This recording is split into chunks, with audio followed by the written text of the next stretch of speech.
2 weeks to go until Election Day, and Democrats just yanked Kamala Harris off the campaign trail. She took the day off. 0 campaign events today. And the only thing on her schedule, 2 interviews, not even live. She spent all day preparing because that last interview with Brett, not that great. Or maybe she wasn't preparing at all. We'll show you the interviews later, and you can decide for yourself. Trump says maybe she was getting her beauty rest. She's sleeping right now. She couldn't go on the trail. You know, you think when you have 14 days left, you wouldn't be sleeping. Think of it. I said, where is she campaigning today, sir? She's got a day off. You got 14 days left for the presidency, and she's taking a day off. This is not what you want. This is not what you want. I can't get over it. Who the hell takes off? You have 14 days left. And she'll take a couple of more days off, too. You know why? She's lazy as hell, and she's got that reputation. Let me see if we have this right. Kamala calls Trump exhausted and then takes the day off.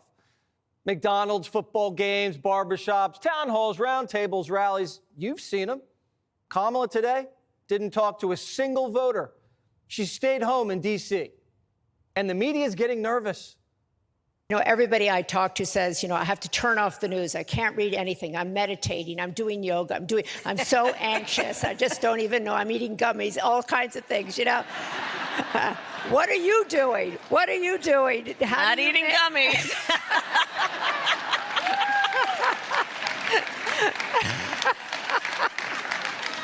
Okay, we got that clear. All right, no gummies. Maybe she spent the day doing yoga. Because if she was preparing for the NBC interview, didn't look like it. You never saw anything like what happened at the debate night behind closed doors with him? It was a bad debate. People have bad debates. Should he? He is absolutely. But that's the reason why you're here, and he's not running for the top of the ticket. Well, you'd have to ask him if that's the only reason why. What do you think? I am running for president of the United States. Joe Biden is not. And my presidency will be about bringing a new generation of leadership to America that is focused on the work that we need to do to invest in the ambitions and aspirations of the American people.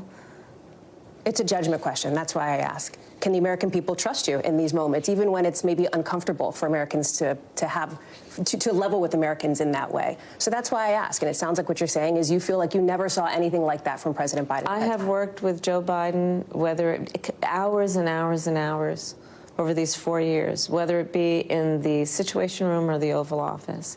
I speak with not only sincerity, but with a real firsthand account of watching him do this work. I have no reluctance in saying that. No, of course I don't. Kamala's trapped because if she says she noticed Biden's decline, she's guilty of a cover-up. But if she says she didn't notice, everyone knows she's just a liar. So she's a liar either way. And then she said the American dream was dead. Are the last 4 years an obstacle to you in this race? Here's how I look at it. First of all, let me be very clear. Mine will not be a continuation of the Biden administration. I bring my own experiences, my own ideas to it, and it has informed a number of my areas of focus, most of which are, on, to your point, lowering costs. I am traveling the country. I am very clear. Cost of groceries still too high. The voters know it. I know it. So part of my plan includes what we need to do to bring down the price of groceries, including the work I will do dealing with price gouging, something I dealt with when I was Attorney General, something I will deal with going forward. Cost of housing. You know, I'm speaking with people of every background in every area of the country, of every age. And, you know, the idea of the American dream was something that previous generations could count on, not as much anymore. So the other week, she said she couldn't think of anything she'd do differently than Biden. And now she says her administration wouldn't be a continuation. Okay, if Kamala had ideas about bringing prices down, why didn't she share them with Biden? Why'd she tell us Bidenomics was working? None of this makes any sense. Where'd happy Kamala go? President, do you think she doesn't look like she's enjoying running for president. She definitely wasn't ready to run for president. Yesterday, she said, guys, you're scared, and so am I. If I can just speak to what people are feeling. We cannot despair. We cannot despair.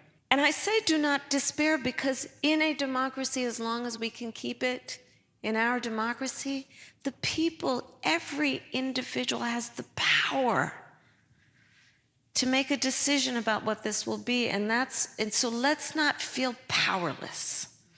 Let's not let and I get it, overwhelming nature of this all, make us feel powerless, because then we have been defeated. Is that the saddest looking town hall you've ever seen? Democrats are starting to ask, what if Joe Biden was the better candidate all along? They want a coup do-over. Kamala Harris is not a godsend, all right? You people didn't even like her 6 months ago. Now, all of a sudden, she's black female Jesus, the way Obama was black Jesus. And let me tell you something. He had a lot more going for him than Kamala Harris does. And not just as firsts go, but his type of campaigning, his type of persuasion, his charisma. So while Harris takes the day off from campaigning, the real Messiah is filling her shoes or heels. Barry went to Wisconsin and Michigan today, but he sounded bitter. Real strength's about working hard. Real strength's about taking responsibility for your actions. Real strength's about telling the truth even when it's inconvenient. Real strength is about helping people who need it and standing up for those who can't stand up for themselves. That's what we should want for our daughters and our sons. That's what I want in the President of the United States. Yeah, he has a guilty conscience after shivving Scranton Joe for a woman who can't even tell you what a woman is. They're even dragging Michelle, kicking and screaming, out of her Hawaiian mansion to say this is the second time she's proud of the country. Where's Michelle been since the convention? If democracy was really on the line, shouldn't Michelle be living in the battlegrounds instead of Honolulu? Every musician is now being ordered to campaign for Kamala. After Usher, Lizzo, Stevie Wonder, the Harris campaign's bringing out Bruce Springsteen for a concert series. Oh, and Barack's bringing out Eminem in Detroit. Eminem endorsing Kamala. Does somebody have something on him? Earlier in the day, actor Bradley Whitford from The West Wing put on quite the performance. What's up, Mad City? 65,000 rape victims. He was laughing.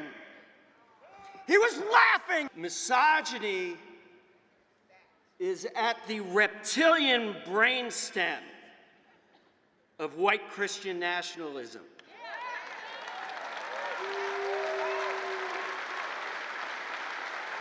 And that is what we are up against.